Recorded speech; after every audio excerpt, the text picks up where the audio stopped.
Yooka.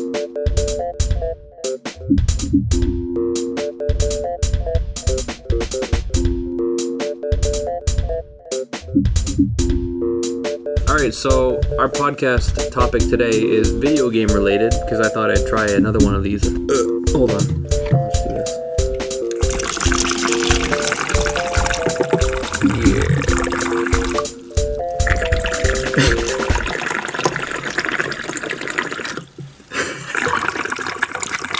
Okay, well, what? That was a good transition. Yeah, just pouring the drinks. Okay, so yeah, so a video game. I'm gonna cut that out. Don't worry. Oh man, that'd be a funny transition. Just from that, and then just like. Okay, so today. So our podcast topic today is based on basically I guess we both grew up playing like 3D platforming games like Super Mario 64.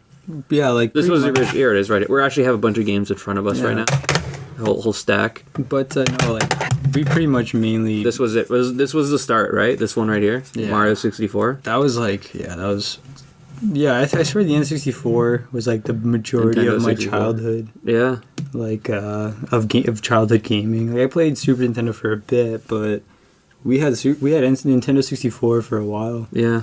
Like we played that for like the whole lifespan. And then we got the GameCube. Yeah. But no, I remember Mario 64. That was a great game. Man, it was like the first time there was like a character like moving around in three-dimensional space with like a controller that controls it. And Yeah. well, I guess there was 3D games before that, but like nothing like as like immersive as like Super Mario 64. Yeah, the analog stick, the control. Yeah. You have a lot more control. Well, at the time, you had a lot more control of the character's movements, full 360 degrees, like you said. So that was like the accuracy of that was pretty revolutionary for its time. And it had like a lot of collectibles, and like you collect coins and collect stars, and just that was it. Coins and stars. What happened to that? Just simplicity. Yeah, honestly. Yeah, well, maybe they're different colored coins, but. You still collect them. Oh yeah, there was 2 different color coins. That's right. Blue was like the same, just 5 coins. Yeah, it was 5 coins. Yeah, but they disappear after a while, and you have to like activate them with a switch. Yeah, I remember. And then red was like 2 coins, but there's only 8 of them in the level. After like Mario 64, it was they just kept making awesome games for the Nintendo 64. By the way, heads up if you guys are not really aware of this, but this whole podcast is just based on our love of Nintendo 64 games and certain ones, especially ones called Banjo-Kazooie, because that was my favorite game of all time. That was amazing. Hands down. I don't know what it was about that game, but I was just like, it just sucked me in as a child. I own it. I bought the box copy. Yeah, I posted it on my Instagram. Yeah, this is awesome. Yeah, for $40. $40, man, in a box, in a case. Like this is in with the box. Yeah, I saw it at Big B Comics, Upper James. Shout out Big B Comics, Upper James. Yeah, man, I'm always going in there. Yeah. 1998. The game came out in 1998. That's a lot crazy. of games came out in 1998. I actually found. Wow, man. They considered 1998 like one of the best years for games. Apparently, Zelda: Ocarina of Time came out in 1998. Yeah, see, that's crazy. And they consider that like the best game ever, or the best game ever made. Yeah, that was until like GTA 4. Remember that? What happened? Like, that was weird. That was weird. I was like, best game since Ocarina of Time. I was like, wow, that is such a jump in like a time. And is GTA 5 better than GTA 4? Oh, yeah, of course. We're just going to talk about N64 games because Nintendo 64 is actually considered a retro system now. Yeah. You know, people like kids are starting to like, even kids are like younger than us. They're like looking at these game cartridges and they're like, wow, that's the game. That's it right there. Yeah, I know. It's like vinyl basically. It's all coming back. It's amazing. Yeah. Would this be considered analog? Because it's like a chip. Yeah, well, it's actually the physical. It's like it's not like a digital copy of any sort. Do you know how much memory these hold? Like 5 megabytes or something. 50 megabytes. Oh, 50 megabytes. 5 megabytes. Have you ever played Tonic Trouble? I bought this off some random kid off Kijiji. He's just like selling a bunch of his old N64 games. I'm like, yeah, sure, I'll buy that for you. Yeah, like back when Microplay was still around, I rented a lot of N64 games from them. Yeah. And that was definitely one of them. But that was like the tester game for Ubisoft before they wanted to make like Rayman. Yeah, because it's like, it's pretty much like a Rayman test. Thing. They weren't like used to that new 3D style of like gameplay. So that was like a tester game for it. But back to Banjo-Kazooie, Of course. because that was the greatest game ever made. hands down. Yeah, for sure. I don't know. Did you like it better than Tooie? I thought Tooie was good. Well, let's talk about Banjo-Kazooie a bit more, because that's like a big, like, everyone remembers that game. I remember the first day my dad bought it for me too. Like, because I had my N64, and like I had a bunch of like games. I was playing Super Mario 64 like a crap ton. And then he's like, "Why don't we just buy you a new game?" So he took me to the store, whatever the store was, and he asked the guy at the counter. He's like, "My son loves Mario 64. What's the best game you can give him?" And they're like, "Oh, well, this game just came out, Banjo-Tooie." Or no, Banjo-Kazooie, and I think that was the year it came out. And I looked at it, and I'm like, what? And it's like, cool. You can't, yeah. Like, I was a kid, I'm just like, wow, this looks so amazing. Like, as a kid, like that game box looks so amazing to me. Like, I miss the boxes, man. Dude, it's such a good box art. Like, flip it over. It's like, oh, okay, so you're a bear, and you want to get the shiny golden jigsaw. And then, like, there's the witch in the background, like, trying to grab you. So, like, that is obviously like, the enemy of the game. Yeah, it's like, that's the enemy of the game. And there's, like, all your buddies are cheering you on. Like, come on, go. Yeah, I know. And, like, you have a Jinjo in your hand, and that's funny. Yeah, I think I got this game because you got this game. Oh, you had it? Oh, yeah, you did have it. Mm-hmm. I had both of them. I just, like, I know. Oh, yeah, you did have Banjo-Tooie because your dad bought me that for Christmas or something. He pre-ordered it. Yeah, because he knew, like, Banjo-Tooie, yeah.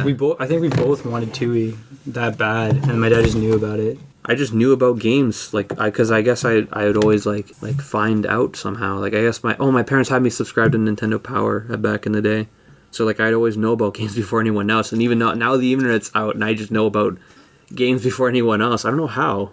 You asked me that the other day. It's like, how do you know about all these games that are coming I was out? like, wait, only specific games, though, not every single one. I don't care about the shooters. I feel like you told me what it was, but you brought something up, and I was like, wait. How did you hear that? Yeah. And I was like, and I'm thinking, like, how did I hear about that?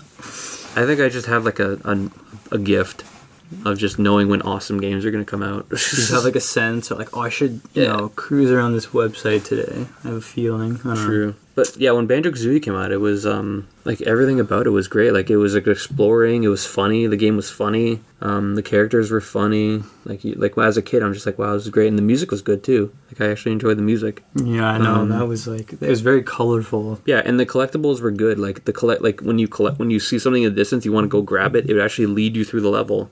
No. That's what the notes did. I realized that the other day. I'm just like, wow, they actually led you through the level. Yeah, that's clever. You know what? I never even realized that. Yeah, exactly. I didn't realize that either. That's actually cool. Yeah, because when it starts off, I remember there's always like a trail. Yeah, there's always a trail, and you want to follow the trail, and you're like, oh, look at this. I'm over here now. Oh, and there's a trail, little thing over there, and I see that in the distance. I want to get that. Yeah, there's always like a pattern towards, like, you go down this way. Oh, there's the first Jiggy right off the bat. Yeah, I remember that. Yeah, and then there's like the eggs that you can shoot at people, and you always have to keep them stocked up. There's so much with that game. We can like spend a whole episode on this. Yeah, it came out when we were well. It makes sense why we're leading up to like eventually what we're going to talk about sooner and later on the podcast. Oh, of course, yeah. Completely Banjo-Kazooie related, but yeah, Banjo-Kazooie is made by a company called Rareware. Do you know anything about that company? Oh, yeah, they made like... Tell us a bit about the company. They were definitely peaking around the N64. They made Donkey Kong Country. Yeah, they made a lot of good games. They made plenty. They made Donkey Kong. They pretty much were in charge of the Donkey Kong series. It was owned by Nintendo, but they're like, hey, yeah, go ahead. Yeah, make games. Was Rareware like on contract with Nintendo, or like how did that work? They were like a second party. Oh, basically. A second party. Okay. So they can make games, but they were like really, really close with like Nintendo, and they could only make games for like their systems. Yeah, for sure. But yeah, because like you have Conker's Bad Fur Day. What else we have? That was the last game they made. Yeah. Yeah, we got like Jeff Force Gemini. We got that other game back there, Mickey Speedway. Yeah, that was a license. I think that was like them and Disney that they made the game. Yeah, for sure. After Banjo-Kazooie was done, you beat the witch. Knock her off the tower. She falls into the ground. Then at the end of the game, it's like, oh, you missed some stuff in the game, but you'll find out in Banjo-Tooie. Yeah, I know. Remember that? Yeah, it's just like a tease. Yeah. And then Banjo-Tooie comes out, and it just like blew my mind as a kid. First of all, one of the characters that from the original game just dies in front of you. Yeah, what a twist. Like, that was really dark. Like actually the whole game was pretty much dark. Man, that game was cool. There's a lot of dark stuff. I like that game the most because like the first one you're kind of restrained to like the castle. Yeah. And then all of a sudden, it's like, oh yeah, these walls are around you at the beginning of Kazooie. Yeah, like in the original, in the first level, there was like a little wall over here, and then it got broken down, and you go through the wall, and you're like, oh, there's an island on the other side? Yeah, you're like, oh wow, there's something beyond the walls of Spiral Mountain. Didn't even consider that until Tooie comes out. I thought that was cool. Like, I know, that was cool. It just like reveals a whole different world. And then they go back to the Spiral Mountain in Banjo-Kazooie 3. I don't know if you remember that. Oh, in the Xbox one, yeah. That was fun. Yeah, which one, Nuts and Bolts? Yeah, but let's not talk about that game. Yeah. But yeah, they go back to Spiral Mountain. It's pretty fun. That was interesting because, I don't know, it was a really dark game and dealt with death a lot. And it was like, the bosses were like actually trying to hurt you. Yeah, they were aggressive. I remember that. And yeah. Like, they're actually like, I don't know, would you say they weren't as linear as like other boss games that you fight, or bosses in No. Like, they actually had some depth to them. They were hard to do, too. Yeah, they were. They struggled. You had to, like, you had to figure it out. It wasn't like, Mario 64, where you're just the same Bowser boss battle. Punch him in the eye. Well, no, there wasn't really many boss battles in Mario 64. There's 3. No, yeah, there was the 3 Bowsers, but then there was, like, the bomb guy, and then there was, like, the hands in the temple, and then the ghosts. Yeah, I forgot about those mini guys. Yeah, that was like an early game though, so like they didn't really do much with it. No. But Banjo-Tooie, yeah, that was a good game. Banjo-Tooie didn't come directly after Banjo-Kazooie. Donkey Kong 64 came right before Banjo-Tooie. That was a good game. That just came out on the Wii U in HD. Yeah, that's crazy that they remastered that. That was great, yeah. It had a lot of collectibles. Like there was like 500 bananas in each level. And then there was like a bunch of like bananas for each character you can be. And there's Donkey Kong. I'll edit this down. Yeah. Lanky Kong. Donkey Kong, Chunky Kong, Lanky Kong, Tiny Kong, Diddy Kong. Diddy Kong, Funky Kong, Candy Kong, Kong. So many Kongs. I know, they just killed it. But that was a really fun game. Like I really enjoyed playing through it again. Actually, it just kind of helped with my anxiety too, because like. You can't, like, there's some collectibles you couldn't collect, so you have to, like, okay, I can't get that now, so I'm not going to focus on that now. It's like, it actually, like, fixed my anxiety a bit. It was actually pretty fun playing that again. Oh, yeah, the backtracking in that game. The backtracking, yeah, but the bosses were epic. There were really, really good bosses in that game. Yeah, you know what? Those were hard bosses. They were eventful. Ah, man, the Jack in the Box boss, where you had to be tiny. When you were tiny and you had to, like, go between the platforms and try to make them hit the one switch. That actually messed me up as a kid. Dude, that was hard. I think you beat that for me. Really? Yeah, I swear. I couldn't beat that. Like, it was such a hard boss for me. That messed me up as a kid because you're on a bunch of towers and you fall down, you die. Oh yeah, that was crazy. And like there's this like Jack in the Box like jumping after you and you're like helpless. And then at like near the end of it, he like goes invisible, and then you're like, oh, "Where is he? Where is he?" Yeah, I had so many nightmares as a kid about that boss. I couldn't. That's what I couldn't beat. You get to that part, it's like, okay, that's it. He's going way fast. Like, I can't invisible. See you. Yep. No, I remember that. It's even worse on the Wii U because it doesn't slow down at all. It doesn't lag. Oh my god! I hate this. I remember why this is good. Have you ever played Gex? I have it here. Gex. Yeah, Gex. I never owned it. Forget about it. I rented that game. That game was awesome. Yeah. Terrible now. Yeah, that's the thing. It's terrible. I was about to say, like, I played a ROM version of that recently. Yeah. And I was like, man, this is not. It was terrible. It's not even like, I couldn't even beat the first level. I was like. Well, because we're so used to, like, the good games. No, of course. Yeah, it's just with that, I was like, man, I swear that was a lot better than I remember. Yeah. But when you were a kid, you're playing a game and you're like, oh, this is so amazing. Yeah, you're blown away by it. Yeah, and you're like, oh my gosh, I'm so happy I'm playing this game. I think I was more taken away by he was like a secret agent, like Gecko. Yeah, that was weird. That was like kind of weird. Gex 64. But he was like a cool looking character, so that probably caught my eye as a kid. The funny thing about that game was that most of the game, like the file, like on the disc was, well, because like it only holds like a small amount of memory. Mm-hmm. Half of that was just the voice samples, like the voice recordings. Oh yeah, of course. Because they had to gimp the entire game and just have the voice recordings. That's stupid. Man, where's Glover?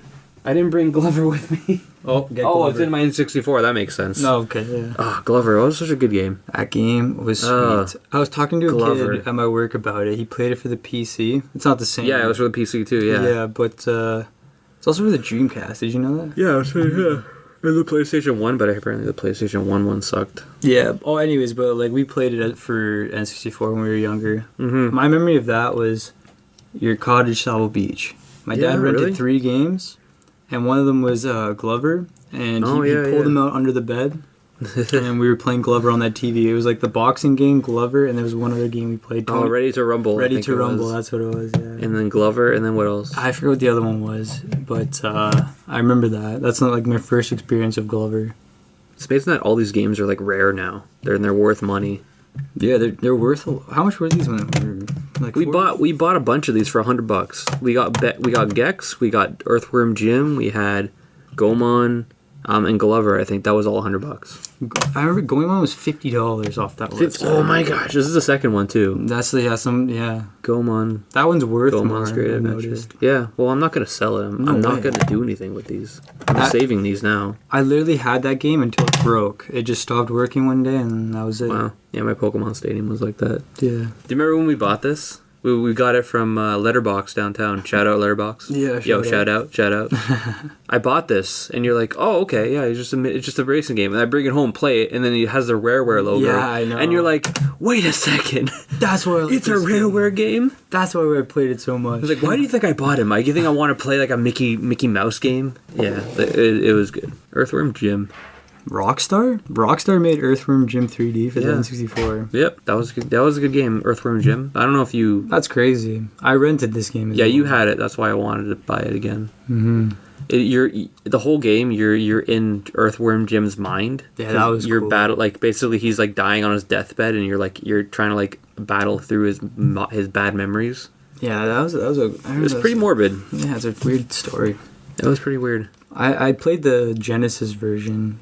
Oh, yeah. No, that's a completely different game. From the 3D one, yeah. Yeah, I was just saying, like, I played that one a lot more than this one, but this was a good game. Was this around the same time as the TV show? Remember there was a TV show? No, the TV show came out after the game. The game made the TV show. Oh, yeah, and the guy who voiced it was the guy who voiced Homer from The Simpsons. That's hilarious. I know, it's pretty funny. Oh, man, Chameleon Twist. Oh, I never owned this game. I want the second one. Can't find it. I remember you just, like, renting these, or you didn't own these when you were younger? I never owned that game. I only rented it, yeah. Yeah, you rented these, and, like, this was a different platformer. No one had it. I remember I was at Super 1-Up. Shouts out.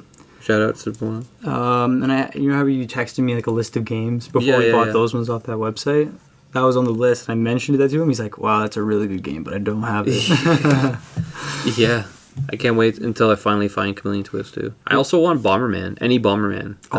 Just to play, the second attack, that game was sweet, first of all, but it's so expensive. Now it's expensive. Yeah, it's like, rare. It's up there. I remember going back to it. Goemon's Great Adventure. Yeah. I used to see it in stores for like $70 just for the cartridge, you know? Wow.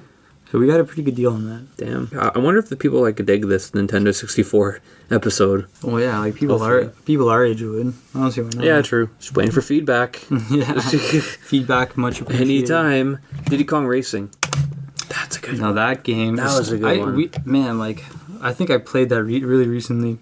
Like my friend was trying to unlock TT. I still haven't done that. No, that's what I mean. We didn't. I never did it. We never finished it, but I think I probably can now with like because I'm better at the game now. I found out about TT like years later when I was so much older. I was like, what? You could beat him? Oh wow! I had the DS version. I unlocked him in that one, but they made it easier, so that's why I did it. No, of course, yeah. What was it? You had to beat all his time trials. Beat all the time trials. Yeah, which is you can do that in Mario Kart and nothing happens. Yeah, it's like congrats, you beat all the time trials. That's a cool secret character. Yeah. You know? But Diddy Kong Racing was made by Rareware, and they were actually making a game for the GameCube called Donkey Kong Racing. Oh, I remember that. They had that little like promo video they had for it. Man, the graphics were so funny looking. Yeah. And we'll get into that. What happened then? Why they didn't finish that game. No, but you keep grabbing for Conker's Bad Fur Day. Oh, I know. You're just like, oh, I want to talk about this game. Yeah, this game's awesome. Oh, this is probably like that was their last game for this era of gaming. There wasn't really a whole lot of like R-rated games, you know. It was yeah. Oh, this was sorry, M-rated if you're going by ESRB. There wasn't too many of these. Yeah, maybe games had blood in them, but this game had like crude humor. Yeah, sunflowers with boobs. Sunflowers with boobs and like the Great Pooh King, the Great Mighty Pooh. The Great Mighty Pooh. And you throw toilet paper in his mouth, like, man, like, that was something else. Oh, that's what I'd call a bowel movement. Yeah.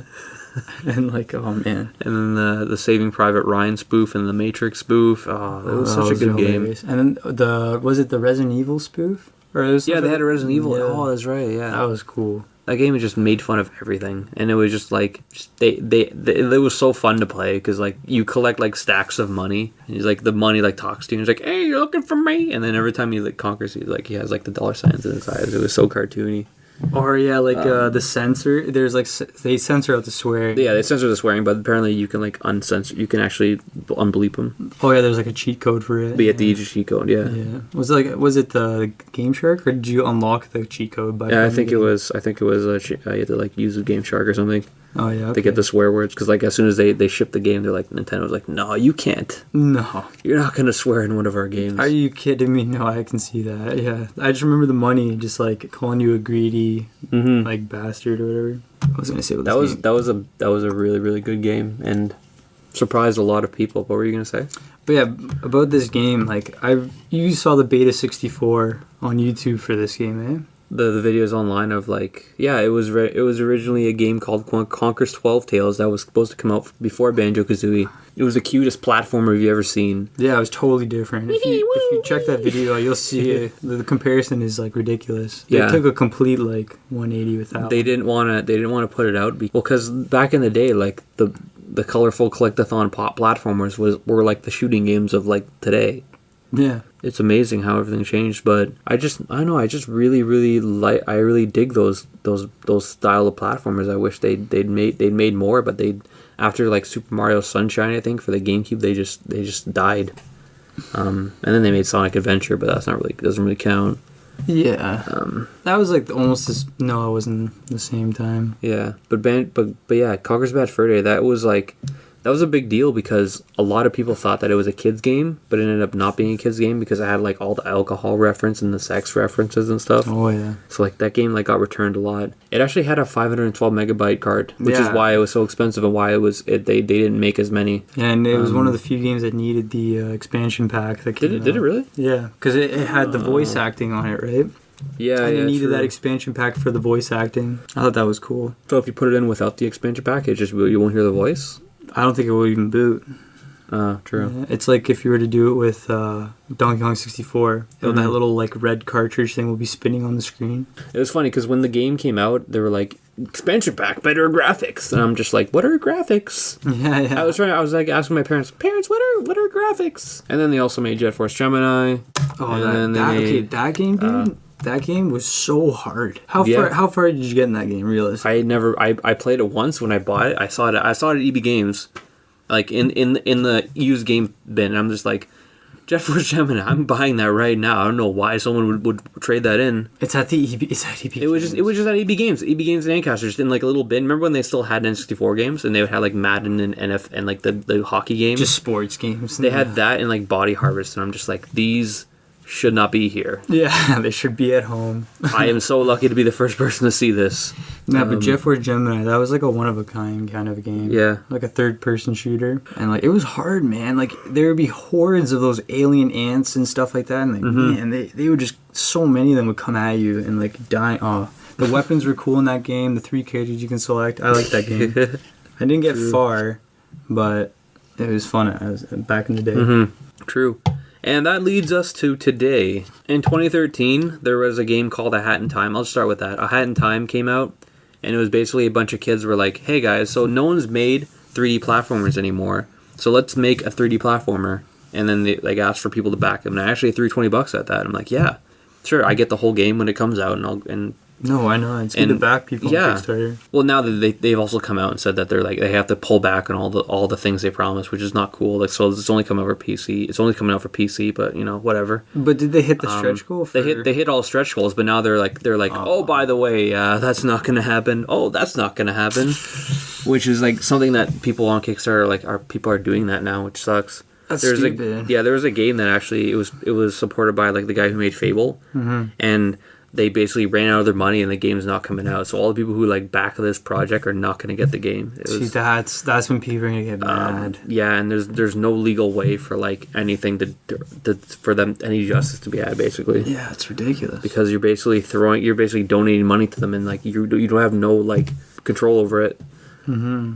Like no bounding agreement or anything. Yeah, you're just kind of sending them money. Yeah, you're just giving them money. Yeah, it's true. But like 2 other games came out. But they sucked. Yeah. There's like a random one where like, we want to try to make another Banjo-Kazooie game. Here's a bunny and a monkey. Yeah, that was... A bunny with a monkey in a backpack. I'm like, yeah, okay. And no, man, like the artwork for like the... Yeah, that game, yeah. For the title screen, like, looks like... Don't waste time on that game. It was a terrible game. I don't even remember the name. It didn't even reach its stretch goal. It doesn't matter. Or it didn't even reach its first goal, actually. Yeah, Hat in Time's going to come out eventually. But I think around 2012... there was a company got together. It's called Gory Detail, and basically they were made up of like a couple of like the old Rareware people who made like all the games we just mentioned. You know, all the good games we mentioned, especially Banjo-Kazooie. Of course. And they're like, we're gonna make a game. We're gonna start a new game. And so that went for a while, and it wasn't actually until last year until that like they came back and like, okay, here's the company. It's called Platonic Games, and they're like, we're gonna make a game. In the vein of basically another Banjo-Kazooie game. They called it Project Yooka-Laylee when they showed it off. And actually yesterday, it was yesterday. No, it was 2 days ago. 2 days ago they finally unveiled it, like the characters that they were going to do. It's called Yooka-Laylee. So Yuka is a chameleon and Laylee is Laylee is the bat on his back. So it's kind of like the Banjo-Kazooie idea. Banjo-Kazooie, Yooka-Laylee. Man, when you told me that, I was so excited. Like, I couldn't believe that. Like, I remember you brought up the Project Yooka-Laylee. I was like, oh, okay, that sounds cool. Explain it to because I kind of said it in the same way. Like, oh, it's gonna be like a Hat in Time. Yeah, it's gonna be like that. And then like it just they just revealed it and they revealed the name and the characters and like the music and some gameplay and I was all the details and everything. I couldn't believe that. Like it looks so good so far. Yeah. And they announced that they were gonna have a Kickstarter on May 1st, which is today, day of recording. So the Kickstarter went up at 12 o'clock today. I was at work when that happened. Turns out, and this is really exciting, but they actually because they originally wanted a certain I don't know the conversion, but it was like 175 euros because you're in UK. Mm-hmm. So it opened at 100. We won 125 euros, and they had a bunch of stretch goals in the 175,000 euros. 175,000 euros, sorry, and a bunch of stretch goals. And at the time, when we last checked, it hit 800,000 euros. So that's 400%. It's being backed 400%. Yeah, it was like 464% backed or something. They basically the conversion is $1 million. They basically made.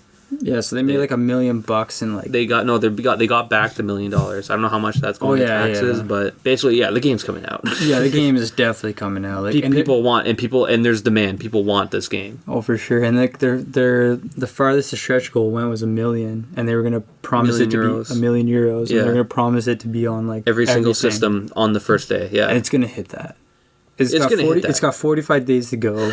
Pretty much cleared out all the stretch goals. First day, yeah. The first day. First couple hours, actually. Yeah, so, first couple hours. So, we're definitely expecting this on all the consoles. I love it because the composer came out and he tweeted, like, he's like, man, everyone was telling me that people never wanted a game like this. And again, because after like people stopped making platformers, like no, people don't want platformers anymore. And he's they want Call of Duty FPS. Yeah, everyone wants shooting games and achievements and microtransactions, and all this stuff. Freemium. They want to play for free and then buy coins in game for like $2 each. And I was like, and skip gameplay. Anyways. Yeah, so that was just a breath of fresh air to hear that they made $1 million on the first couple hours. That was that is just like it's a lot to take in. You're like, whoa. There's other people that want this as much as we do. Yep. I think that's great. I know, it's amazing. I'm so happy for them. A chameleon in a bat. A chameleon in a bat. I didn't expect that. I thought they were just gonna make sense. Like, the guy who designed them, Yooka-Laylee, is the same guy who designed Banjo and Kazooie and like the Kongs like from Donkey Kong 64, like Lanky Kong, Tiny Kong, and Chunky Kong. And if you look at Lanky Kong, Chunky Kong, Tiny Kong, Chunky Kong, and even Banjo and Kazooie, like just their design, just kind of like you kind of guess like what kind of abilities they can do. Like Tiny Kong had like the ponytails that you can swirl. No, yeah. Lanky Kong had like the long arms and the reach and there's the handstands and stuff. Chunky Kong could like punch things and like he was super strong. You know, it was just genius. And when I first saw like the chameleon with the bat on the back, I'm just like, okay, so the chameleon could change color in the back and fly around. Like, oh, I know, that's so genius. Cool. And then the chameleon has the tongue, and I want to go back to like Chameleon Twist because that gave me like a Chameleon Twist flashback just hearing about that. Yeah, because like he looked like a character from like Chameleon Twist 2. Yeah, that gave me that kind of threw me back too. Yeah, you're right about that. Yeah, that was cool, man. Like I don't know, like it was refreshing to see that. Like people want this. You know, it's insane. Yeah, I love it. I love that people are getting into that. All about that. Do you know what I like about it? How much they're borrowing from Banjo-Kazooie. Like just like they made that game. Yeah, just like which is understandable. Yeah. But like the logo, art style, and everything. Like I love that. Yeah. Yeah, like they borrowed the font pretty much, and like they want to incorporate little subtle things. If you look at the stretch goals on the Kickstarter, they're going to incorporate things from the game. Like I guess certain gameplay elements. What was it? They're gonna like put like minecart levels from Donkey Kong Country. They're gonna put like the bosses from like Donkey Kong 64. They're gonna have like the transformations from Banjo-Kazooie. Like they're just putting it all together. Yeah, it's gonna be making like a great game that like a lot of people who love the games are gonna enjoy, and like a lot of new people are gonna enjoy. Like there's a lot of kids there. They're playing really really crappy games, like playing Call of Duties and everything. Like I think our cousin Kathy, like, she lets her kids play, like, Call of Duty Black Ops. Yeah. That's, like, their first game. And they're like, oh, it's so much fun. Like, my first game was, like, Super Mario 64. That's a first game. Yeah, That's like a game you want to play. I think the first game I ever, like, played a lot was, like, a Super Nintendo game, like, Turtles in Time 4. Like, those are, like, games for kids, you know? Exactly. Like, you want to put them into a world and they want to let them explore the world. You don't want to give them a gun and tell them to shoot things, and if they don't shoot it fast enough, then they got to restart the shooting process. Yeah, it's like, this is what war is like. Like, I'm a 5-year-old. I remember I posted on I think Kathy posted something on her Facebook like, oh, my son beat the game, and she's like, oh, so he sat through all the torture scene in Black Ops 2 where the guy got his knees shot off, and you're okay with that? Yeah. And he was like 5 years old, like, yeah, he beat it, he's the best. Oh yeah, it's just like, why would you let him sit through that? Yeah, like I have no idea. Like there are so many things from Banjo-Kazooie that if I go back and play that game, like I just remember, like I notice so many new things from that game. It's like different the collectibles, like how it led you around the level. Yeah, your perspective is obviously different. Yeah, and it's just amazing that's how like. It's just like that. Like I'm just so lucky that I played good games as a kid. Man, don't you have don't you have a speed run, a good speed run score? For okay, yeah, there you go. I swear that's cool, man. Yeah, I can beat the whole game in 4 hours. I don't like talking about it. What do you mean? That's awesome. That's the record is 2 hours. No, the record is 2 hours. The fastest possible time is 2 hours, but I can beat it in 4 hours. That's pretty damn close. You're not too far from that. Obviously, like you're not like you don't like practice speed running, but I could. If you think about it, like I could sit down and play the entire game 100% in one sitting.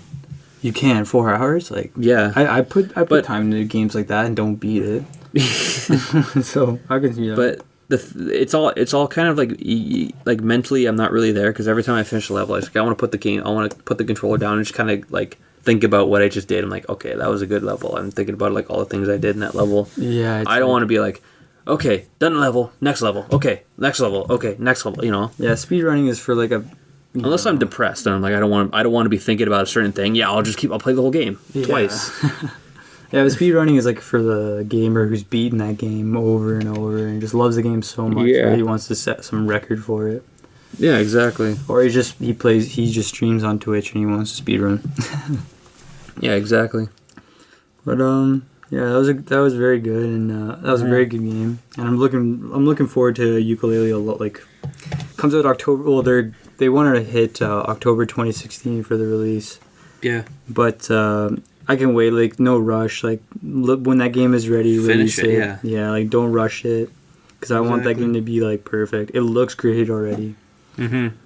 And we're definitely gonna put some links for you to. We'll link the Kickstarter for you to check it out. Oh yeah, for sure. 100%.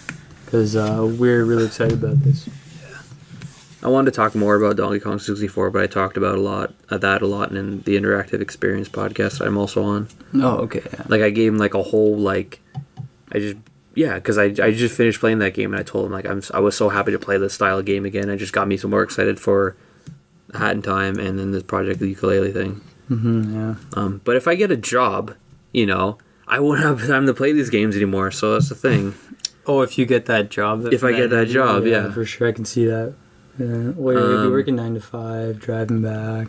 Yeah, but I honestly don't think I get it because they need it filled, so that's the thing. I don't worry about it. It's all good. Anything you want to talk about? I think we're pretty much done our discussion. We have a whole stack of Nintendo 64 games here, and we talked about every single one of them. Yeah. We talked about Gomon, didn't we? Yeah, we did, but we didn't... Man, this game, like, it's a Konami game. Like, this was a sweet platform. It was a side-scroller platformer. Yeah. You could play 4 people on a screen playing a side-scrolling platformer. Yeah, that was good. Man, this was a cool game. That was a good game. That was a good idea. You know what? Like, I swear, like, only me and you know this game. Well, like, of all the people I know. Yeah, a lot of people don't know about Gomon as a character because he's so Japanese. Oh, he is Japanese, yeah. Like, look at this game. But, yeah, the first one, I remember one of your friends back then let you borrow it. The Mystical Ninja starring Goemon. Yeah. That was cool. That was a cool platformer. And they had like the mech battles. Yeah. I miss them making these platformers, and I miss them making them for the Nintendo 64 because with the new systems, like they're gonna make the huge levels and all this huge stuff. Like on the N64, like they had limitations to work with, so like everything was like to the point. You know what I mean? Yeah. So like all the levels are small and just kind of like confined, and I love that idea.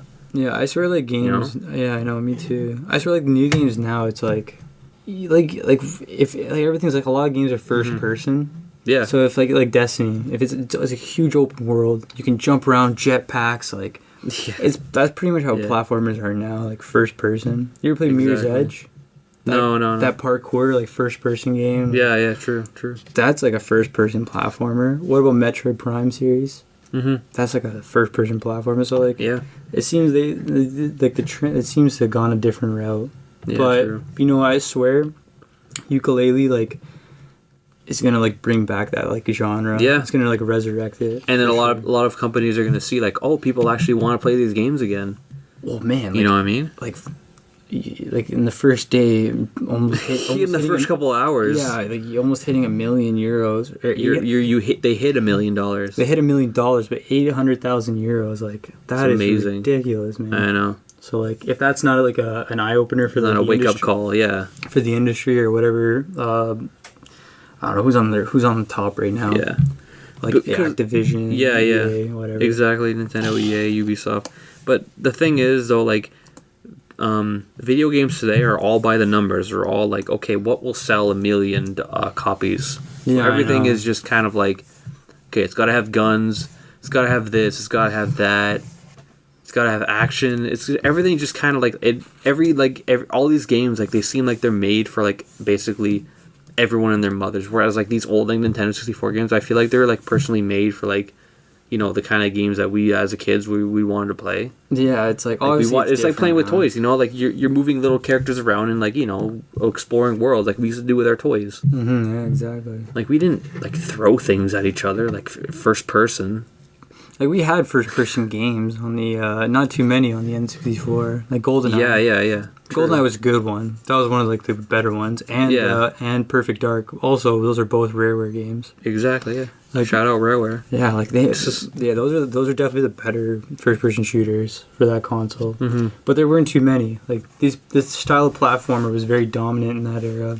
Yeah, for sure. They were good too. I want to see it come back, and I hope it will. Like we got Hat in Time, Yooka-Laylee. You know, I'm looking forward to both those games. Yeah, true. All right, thanks for tuning in today. That was our discussion on Nintendo 64 platforming games. Obviously, it means dear to us that we. Yeah. Yeah, like the Nintendo 64 era was like a very significant part of my childhood, and Sal's as well. Like very influential. Even Amanda's too. Even Amanda's, yeah. She always played with us. She always played with us, of course. Yeah. I don't know, very influential on like, you know, our creativity, like you know, the type of games we still like to play. Oh yeah, for sure. And we still play them today.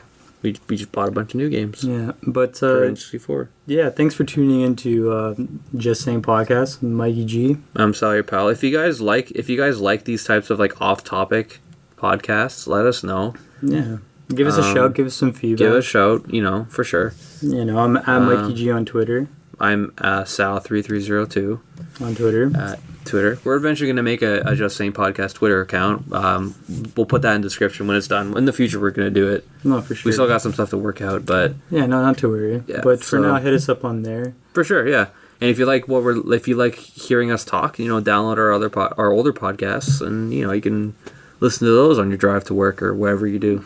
Yeah, for sure. Pumping iron in the gym. Sal's on every episode, so if you like Sal, yeah. Amanda's on quite a few episodes. I gotta work on that. I want to maybe see if someone else can start recording episodes, because this is like I've been putting a lot of time into editing and producing. Yeah, for sure. But it helps with job interviews, I guess. Yeah, I guess so. Saying that, but yeah. So thanks for tuning in. Links for the Kickstarter will be in the description of the YouTube video.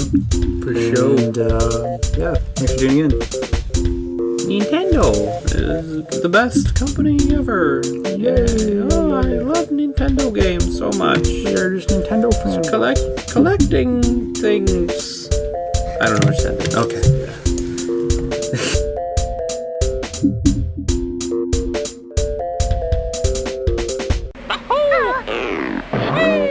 I'm Banjo. Whoa!